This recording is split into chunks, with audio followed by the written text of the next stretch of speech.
आप सभी का इस वीडियो में।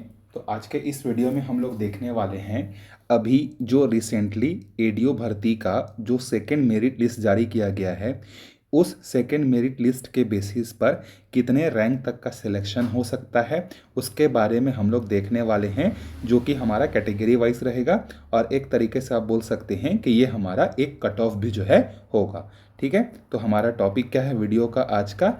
एडीओ रिजल्ट का हम लोगों को क्या देखना है? सिलेक्शन रैंक कितने तक जो है हो सकता है, क्योंकि YouTube में बहुत सारे लोग कमेंट कर रहे थे कि सर कितने रैंक तक कट ऑफ हो सकता है, कितने रैंक तक जा सकता है, थोड़ा बताइए, मेरा इतना मार्क्स से होगा कि नहीं होगा करके। तो डिटेल में फिर एक एक करके जो है इसको हम लोग क्या करते हैं, देखते हैं। ठीक है, चलिए देखते हैं। सबसे पहले देखते हैं कितने कितने पोस्ट हैं। पहले हम लोगों को पोस्ट पता होगा, फिर उसके बेसिस पर जो है हम लोग क्या कर सकते हैं, बता सकते हैं कि कितना जो है हो सकता है करके। ठीक है, तो पहले देखते हैं जनरल की बात करते हैं। ठीक है, तो जनरल का जो है आप देखेंगे जो टोटल पोस्ट है वो है आपका 81 है। ठीक, इस 81 में जो फीमेल के लिए जो रिजर्व्ड हैं, इसको दो पार्ट में डिवाइड करते हैं, मेल और फीमेल। ठीक, तो मेल के लिए जो है लगभग लगभग ये आपका है 43 पोस्ट है और फीमेल के लिए कितना है, 24 है। ठीक है, इसके बाद इसमें वो भी है पीएच वगैरह के लिए भी है। ठीक है, तो पीएच वगैरह का अगर हम लोग देखते हैं तो कितने पोस्ट हैं, पीएच का जो है 8, सॉरी पीएच बोलता हूँ, एक्स सर्विसमैन का कितना है, एक्स सर्विस पर्सन का जो है कितना है, ये 8 पोस्ट है। ठीक है, बाकी जो बचे 14 पोस्ट जो है वो क्या है, दिव्यांगजनों के लिए है। तो उस पर मैं ज़्यादा नहीं जा रहा हूँ, उसका भी कट ऑफ मैं आपको बताऊंगा।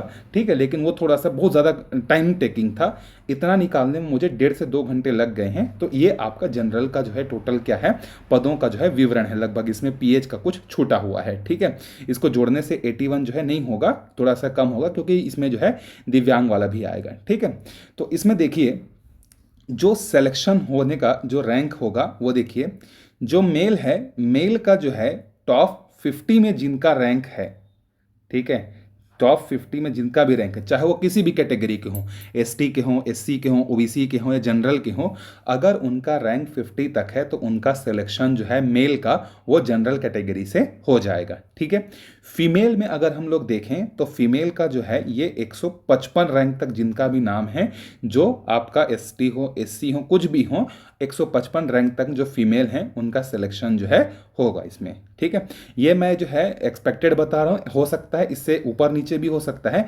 एक अनुमानित रैंक जो है मैं आपको बता रहा हूँ कि हाँ इतना जो है हो सकता है करके। बाकी मैं आपको बता भी दूंगा कि किस तरीके से काउंटिंग करनी है। आप खुद भी जो है वो जो रिजल्ट जो जारी हुआ है उसके पीडीएफ से आप खुद ही कॉपी पेन लेकर भी जो है क्या कर सकते हैं, वो जो है आप बड़े आराम से जो है देख सकते हैं कि कैसे कितना रैंक होगा, वो आपको मैं बता दूंगा लास्ट में।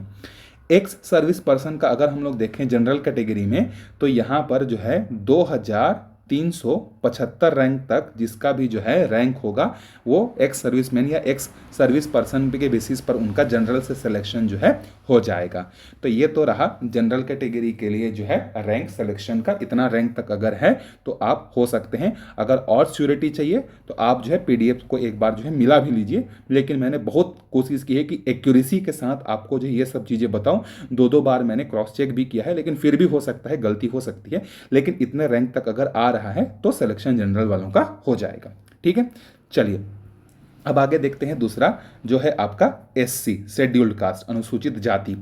शेड्यूल्ड कास्ट में देखते हैं तो जो टोटल पद है ना शेड्यूल्ड कास्ट अनुसूचित जाति का, ये है आपका लगभग जो है 23 पद है। ठीक है, टोटल पदों की संख्या कितनी है, 23 है।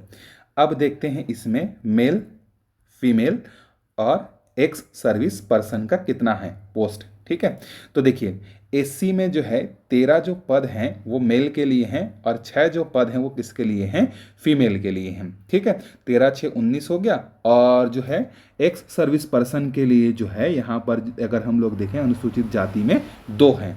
ठीक है, तो 13 6 19 20 21, मतलब 2 पद किसके लिए है, पीएच के लिए है। ठीक है, अब इसमें अगर हम लोग देखें कितने रैंक तक का सिलेक्शन होगा, तो जो मेल हैं जिनका भी रैंक 229 तक है उनका जो है एससी कैटेगरी में सिलेक्शन होगा, और अगर फीमेल का बात किया जाए तो 454 रैंक तक जिनका भी नाम है एससी में, वो जो है इनका सिलेक्शन होगा। ठीक है। फिर उसके बाद अगर एक्स सर्विस पर्सन का देखें तो लगभग 6469 लास्ट रैंक मुझे मिला था, क्योंकि इसका पद 2 ही है। तो इस रैंक तक का सिलेक्शन जो है एससी कैटेगरी के अंतर्गत हो सकता है, ठीक है। अब इसमें मैं कुछ चीज़ बताना चाहूँगा। ये जो मैं आपको रैंक जो बता रहा हूँ ये मेरिट के बेसिस पर बता रहा हूँ। हो सकता है डॉक्यूमेंट वेरिफिकेशन में किसी का इनकम्प्लीट होगा, किसी का कुछ गलत होगा, तो उसके कारण से ये बाद में जो है वेटिंग लिस्ट भी जो है आता है। तो मैं वेटिंग लिस्ट नहीं बता रहा हूँ, इस रैंक तक का अगर सब चीज़ ओके रहता है तो इतने रैंक तक जो है आप सेफ हैं, मैं बस आपको ये बता रहा हूँ, ठीक है। चलिए आगे बढ़ते हैं, अगली कैटेगरी हम लोग देखते हैं। अगली कैटेगरी फिर हम लोग देखेंगे कौन सी है, एसटी कैटेगरी, ठीक है। तो एसटी में जो है जो टोटल पद हैं ये आप देखेंगे तो अनुसूचित जनजाति में टोटल पदों की संख्या कितनी है, 62 है, 62 है। इसको भी डिवाइड कर लेते हैं, male, female, ex service person और फिर पीएच का नहीं बता रहा हूँ मैं, ठीक है। तो इसमें जो मेल है, मेल के लिए जो टोटल पद हैं वो है 34 और फीमेल के लिए कितना है, 18। और अगर हम लोग देखें एक्स सर्विसमैन के लिए ये है आपके 6 पद हैं, ठीक है। कितने हैं, 6, ठीक।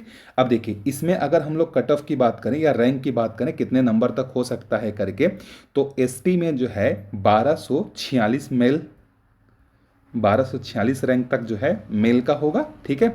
और 1632 तक अगर किसी का है वो फीमेल कैटेगरी में जो है उनका सिलेक्शन होगा, ठीक है। अब देखिए एक्स सर्विस पर्सन में मैंने जो है टोटल 20,000 कैंडिडेट्स का जो है रिजल्ट को देखा और 20,000 तक मुझे सिर्फ 2 लोग जो है मिले।